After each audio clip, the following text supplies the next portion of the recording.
You know, new episodes of The View when she tries to pull the race card. Yes. And then she's like, America is racist. And then they're like, yeah, they might be racist, but they're not like slave owner racist. like somebody that we That's so true. Yeah. One thing, and I would have even actually not give her any is she said, well, like, I guess that's just what they did back then. Yeah. She should have followed that up with saying something along the lines of, and I understand that that's a departure from the way I've talked about this before. The punchline landed perfectly, sending the room into a wave of laughter. But Greg Gutfeld wasn't just there to deliver a joke. He saw an opportunity to highlight what he viewed as glaring hypocrisy. For years, Sunny Hostin has championed the importance of holding individuals accountable for their ancestral histories, often framing her discussions around systemic oppression and historical responsibility. Yet, when confronted with revelations about her own family's controversial past, her response was noticeably different. A mere shrug, as if it were just another footnote in history. Gutfeld didn't let that contradiction slide. He argued that moments like these reveal the pitfalls of identity politics, especially when the narrative someone promotes doesn't quite fit their own reality. He pointed out how Hostin's moral high ground seemed to crumble under scrutiny, emphasizing the importance of self-awareness and nuance when tackling complex discussions on race and history. Funny, she's so wrapped up in identity and she had no idea who she was. Well, now we understand why she always makes Whoopi get the coffee. Exactly, because if she is shaming descendants of this, will she continue to do that when she is now one of them? By reducing complex issues to identity-driven soundbites, Gutfeld argued activists like Sunny tend to overlook inconvenient truths, including their own contradictions. The real irony, he pointed out, wasn't just that Sunny's ancestors had ties to a system she openly condemns, but that she refused to engage with this contradiction. Rather than using the revelation as a moment for reflection, she downplayed its significance, sidestepping an uncomfortable reality. Gutfeld's commentary struck a chord with many, serving as a stark reminder of what happens when moral posturing collides with inconvenient facts. To him, this wasn't just about Sunny, it was a broader lesson on how personal accountability often gets overshadowed by performative outrage. The internet, as expected, wasted no time in reacting. Social media erupted with sharp humor and biting commentary, with one viral post sarcastically stating, "Reparations. Let me write that check to myself real quick." Twitter and TikTok became battlegrounds of debate, some defending Sunny, arguing that she shouldn't be held responsible for her ancestors' actions, while others pointed to what they saw as a glaring double standard. You know, in her defense, everyone has ancestors that did unspeakably horrible things. It's just that not everyone's ancestors have records tied to their DNA about it. Worried for Sunny Hostin's progeny in the future that do a DNA test and find out that they were related to a cast member of The View. And they're like, oh, it all makes so much sense now. Why I'm so stupid and fat. This controversy sparked a fiery debate. Should public figures like Sunny be held to the same moral standards they impose on others? Critics were quick to call out what they saw as hypocrisy, arguing that her response lacked the reflection and accountability expected from someone with such a powerful platform. Instead of a moment of self-awareness, Sunny's reaction came off as dismissive, shifting the narrative from a meaningful conversation about ancestry and responsibility to accusations of double standards. Then came the awkward fallout on The View. The moment the revelation about her ancestors owning slaves hit the table, the show's usual lively energy vanished, replaced by an uneasy silence. Even Whoopi Goldberg, known for her sharp wit and quick comebacks, seemed momentarily at a loss for words. The tension was palpable. Meanwhile, over on Gutfeld, the reaction was the complete opposite. His panel wasted no time tearing into the irony of the situation, firing off sharp jabs and playful barbs. One co-host even joked that Sunny might need to start canceling herself next. The laughter wasn't just about entertainment. It was a direct critique, highlighting what many saw as cracks in her moral foundation. Even Rosie O'Donnell stepped into the conversation, offering a more measured perspective on the controversy. But the real question remains, does this revelation change how people see Sunny? And more importantly, will it force a larger conversation about the complexities of accountability in the public eye?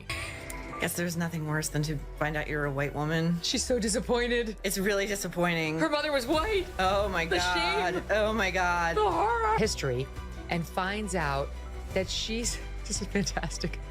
She is descended from slaveholders. She's descended from slaveholders, and she's been apparently getting a lot of mail about her call for reparations because it turns out she's going to be paying them and not actually receiving. She stressed that people should be judged by their actions, not their lineage, warning against reducing complex issues like race and history to simplistic narratives. Her perspective highlighted how such revelations can disrupt entrenched beliefs, sparking discomfort but also encouraging necessary self-reflection.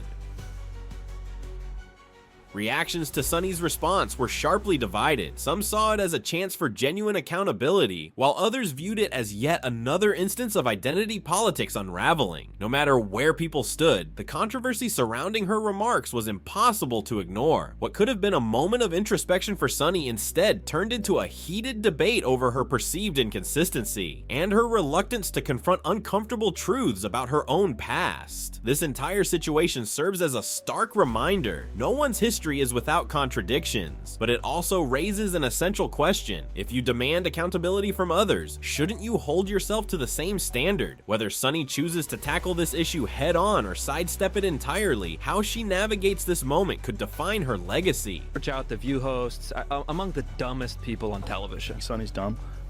Certainly not the brightest person. And what she just said just doesn't make any sense. It's just like so silly to say. It's not a well thought out. It's like if you had an idea for a premise and you it was totally baked and half baked and you went on stage with it and it's nothing. Just there. go for it. Yeah. It's nothing. Meanwhile, Sunny's personal life has been thrust into controversy once again, but this time the focus isn't on her. Instead, all eyes are on her husband, Dr. Emmanuel Hostin, who now finds himself at the center of a legal firestorm. The accusations, insurance fraud, illegal kickbacks, and a jaw-dropping RICO lawsuit involving a staggering 180 defendants. This isn't just another courtroom battle. It's a high-stakes scandal with the potential to send shockwaves through the medical industry. At the core of the lawsuit lies an alleged scheme masterminded by Dr. Hostin and others, exploiting the healthcare system for financial gain. The claims are as disturbing as they are damning: accepting bribes to perform unnecessary surgeries, filing fraudulent insurance claims for procedures that may have never even happened. Imagine patients being placed under anesthesia for operations they didn't need, all while insurance companies unknowingly covered the cost. If these allegations hold up in court, this could go down as one of the most explosive medical fraud cases in recent history. The question now is, how deep does this scandal go? And could it bring down more than just those directly involved? One thing is certain, this story is far from over. Citizen that has a policy. I mean, I'm not saying that Joe Rogan should be removed from Spotify. He's got 11 million listeners. He's got a $100 million, contract as of 2020. But I do think as the podcast platform, you have to have some sort of guidelines. How about a disclaimer on his podcast that says, this is misinformation? How about removing some of the podcasts that disseminate this misinformation? They have. And that's But Dr. Host's attorney, Daniel Teeth, isn't backing down. He's firing back, calling the lawsuit completely unfounded and accusing the insurance company of using it as a diversion to mask their own financial troubles.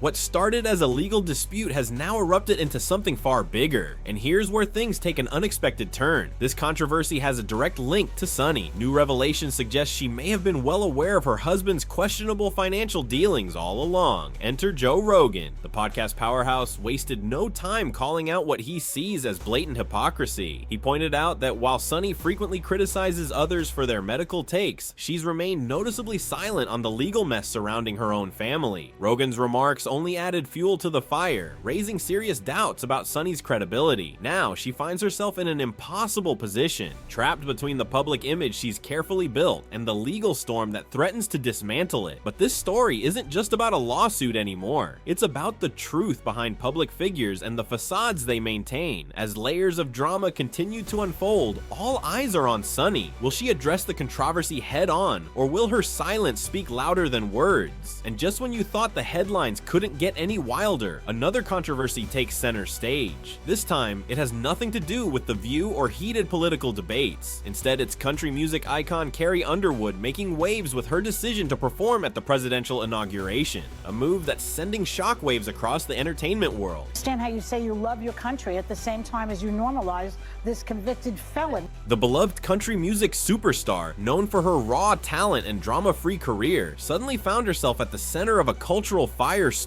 What should have been a proud moment, a chance to honor her country through music, quickly spiraled into controversy. Critics wasted no time in painting her as a supporter of a convicted felon, not because of anything she said or did, but simply for agreeing to take the stage. But here's the real twist. It was never just about the performance. It was about what that moment represented to those who couldn't separate their political opinions from their admiration for her as an artist. Country superstar Carrie Underwood has spent most of her career avoiding political talk, but she's set to perform at the upcoming inauguration.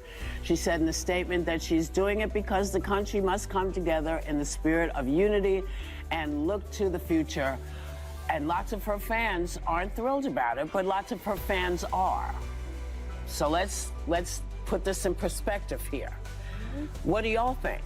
I personally hope we're moving beyond the era of politics where we want to cancel people's livelihoods because we don't like their politics. And whether it was the Dixie Chicks for criticizing George Bush, didn't agree with it then, and Carrie Underwood, if you have a problem, you register your complaint by not downloading her songs and not going to her shows. Right. But I also think from a business standpoint, it's not a bad decision for Carrie Underwood. 75 million people voted for Trump. Artists tend to skew left-leaning, so she's overnight going to become an icon of MAGA and the American right. She's probably going to make a lot of money off of it.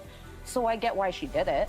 Despite the controversy, Carrie refused to back down. Instead of retreating, she stood firm, earning newfound respect from supporters who admired her unwavering stance. While some country music stars chose silence, fearful of backlash or losing lucrative endorsements, Carrie took a different path. She didn't flinch.